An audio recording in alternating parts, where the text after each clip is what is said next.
안녕하세요, 로버튜브. 오늘은 단일민족 대한민국이 부러워서 과거를 숨기고자 진짜 일본인을 배척하는 현재 상황이라는 주제로 이야기해보겠습니다. 아소다로 일본 부총리의 발언이 일본 내에서 논란이 되고 있습니다. 그는 평소 막말과 망언으로 유명한데요, 한국과의 과거사에 관련해서도 여러 망언을 일삼아 비난을 받았었죠. 이번엔 또 어떤 망언을 한 것일까요? 아소다로 부총리는 자신의 지역구인 후쿠오카현에서 열린 국정보고회에서 2000년의 긴 세월에 걸쳐 하나의 언어, 하나의 민족, 그리고 하나의 왕조가 이어지고 있는 나라는 일본밖에 없다라는 발언을 했는데요. 아소다로 부총리는 지난 2005년 총무상에 재직할 때에도 이와 같은 발언을 하여 일본 내에서 거센 항의를 받았었죠. 이번에도 이 발언으로 비판 여론이 형성되었고 결국 사과했습니다. 전문가들은 논란이 될 것을 알면서도 이와 같은 발언을 한 이유를 두고 우익 지지자 결집을 위해서일 것이라고 추측하고 있습니다. 일본은 지난해부터 일본 내 소수민족 중 하나인 아이누인을 선주민족이라고 명시했습니다.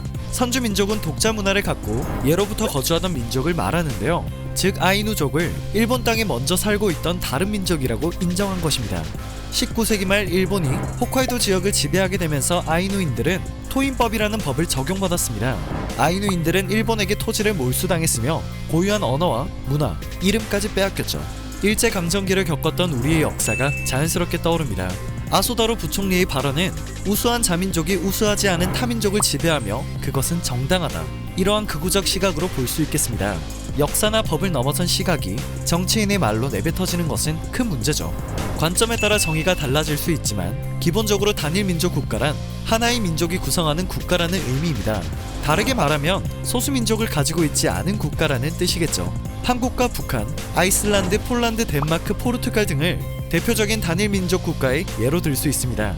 한국인이 단일민족인지 아닌지에 대한 의문은 약 10여 년 전부터 꾸준히 제기되었으나 최근 유전자 과학의 발전으로 한국인은 다른 민족들과는 달리 유전적인 동일성이 매우 가깝기 때문에 단일민족으로 볼 수 있다고 밝혀졌습니다.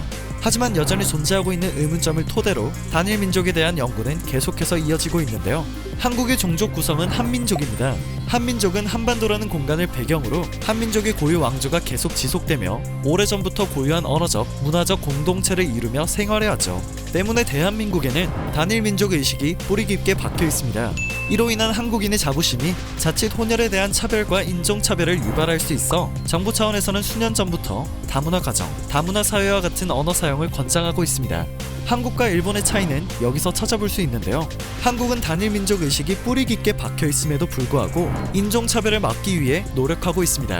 반대로 일본은 하나의 민족과 하나의 언어, 하나의 왕조가 2000년간 이어졌다는 발언을 하며 소수민족에 대해 노골적인 차별을 하고 있는 것이죠. 특히 이해할 수 없는 부분이 바로 이건데요, 바로 유골에 대한 문제입니다. 아이누는 현재까지도 연구의 대상으로 여겨지며 유골이 본인들의 가족이 아닌 연구기관에 넘겨져 연구되고 있다고 하네요. 함께 살고 있는 선주민족을 연구 대상으로 보는 것이 2020년 현재 과연 옳은 일일까요? 아소다로 부총리는 일제강점기 창씨 개명에 대해 조선인들은 성씨를 달라고 해서 시작된 것이다 라고 언급하여 논란을 일으키기도 했습니다. 야스쿠니 신사 참배가 정당하다고 말하기도 했으며 운 좋게 한국전쟁이 일어나 일본 경제를 급속도로 진전시킬 수 있었다는 등 한국의 역사와 정체성을 무참히 깔보는 망언 또한 서슴없이 내뱉어왔습니다. 그리고 발언에 대한 진심 어린 사과를 한 적은 단 한 번도 없었죠. 망언 제조기라는 별명을 가지고 있는 그가 부총리와 일본 재무성 대신을 맡고 있다는 것이 새삼 놀랍게 느껴지는 것 같습니다. 마지막까지 봐주셔서 감사합니다. 늘 재밌는 이슈를 찾아 들고 오는 로버튜브 되겠습니다.